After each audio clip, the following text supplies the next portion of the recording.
naye omuntu ene waffe aliko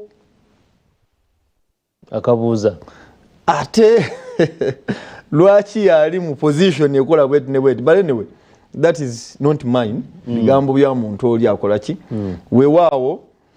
fe ngalo zaffe ziri kirini nze no waliyo obuli bw'enguzi nze tugenda kunsanga mu ebyo kubanga ebbanga lyonna mbadde advocate wa kulwanyisa nguzi. Twagenda ku street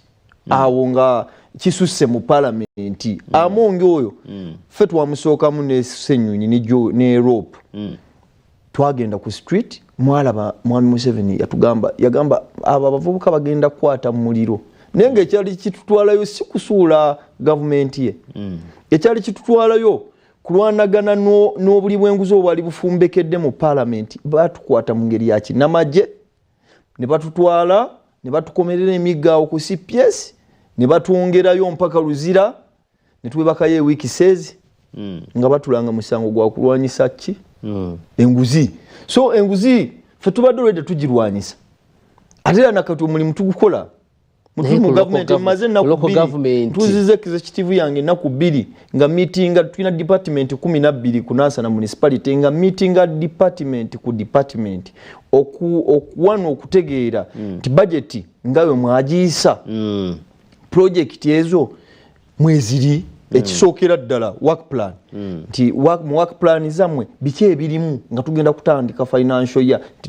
tutaddeyo mu masomero mu education okola esomero bweriti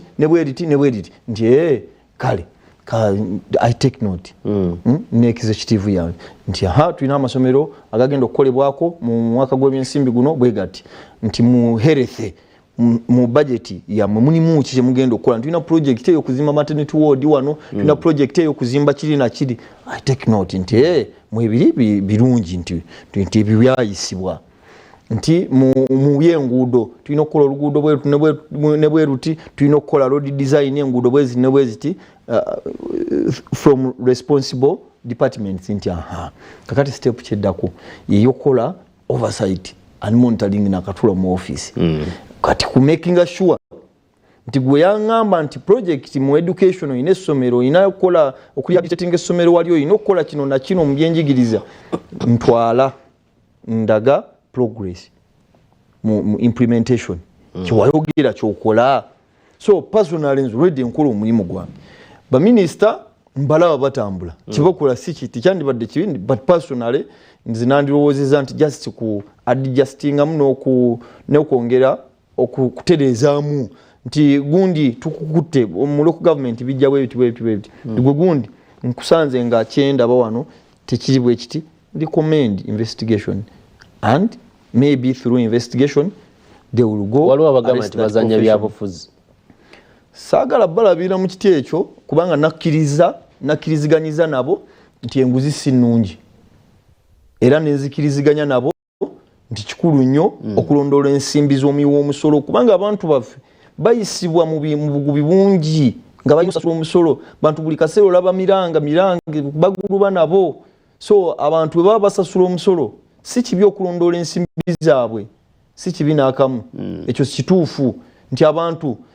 singa tusobola olwanyisa obuli bw'enguzi president wange Kyagulanyi Ssentamu Robert yatera okukyogera agamba nti singa Uganda tusobola okulwanagana n'enguzi sente ezo ezigenda mu bukenuzi ne zivaayo bweziti kitegeeza nti amalwaliro tuba mu Uganda agali ku level y'amalwaliro tulina amalwaliro okangamba 30 tuba tusobola okuba n'amalwaliro 7 mu financial year. So obukenuzi si kintu kirungi era nzikanya nabo nga bwe nkugambye naye ebyo ebyobufuzi we bijiramu ekyo gosimu mugwange okukola kikwasa esinga bikiri mabega w'ebyo bye bakola naye abantu ffe tugamba nti abantu maanyi gaabwe abantu bo kiki balaba naye ffe ng'aba National Unity Platform ffe enguzi nga tunagenda na mu byabufuzi enguzi tubadde tugirwanyisa. Lope Joel Ssenyonyi aweerereza mu kisanja ekisinza okuba ekikambwe tewannabaawo Lope asafalinga nga Joel Ssenyonyi atuuse ku level nze mbadde ngayula kuba emu abatayagala byogera ng'emmotoka ezimutwala okukola oversight ng'emmotoka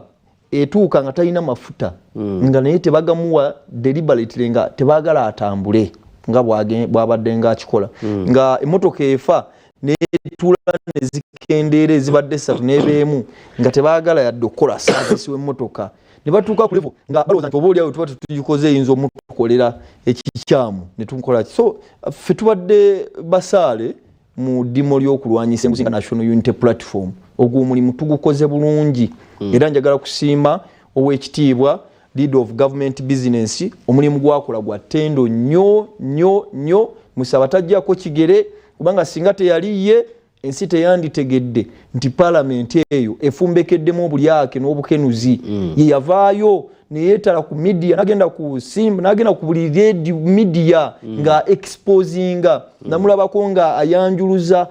ye yatulaga nti waliyo generator ye milioni 5 ze baguzeemu negende wa speaker na negende wa deputy we yazatulaga na kutemera sente ne balwanagana naye naddamu so njagala kumwebaza omulimu gwakoze ogw'ettendo nze ndowooza nti yaviirako speaker abaddeyo Anita Amongi okufuna obuzibu obwo bwafunye kubanga yamulabisa nnyo yamukubamu nnyo ebituli ne bali bannannyini be abamutambuza akalulu mu mazaake eggwanga ne batuuka ne bamu disowninga ne bagamba wange katwesemberezeyo ekizibu kubanga loopu yali amaze omulabisa ensi yonna so ffe tubadde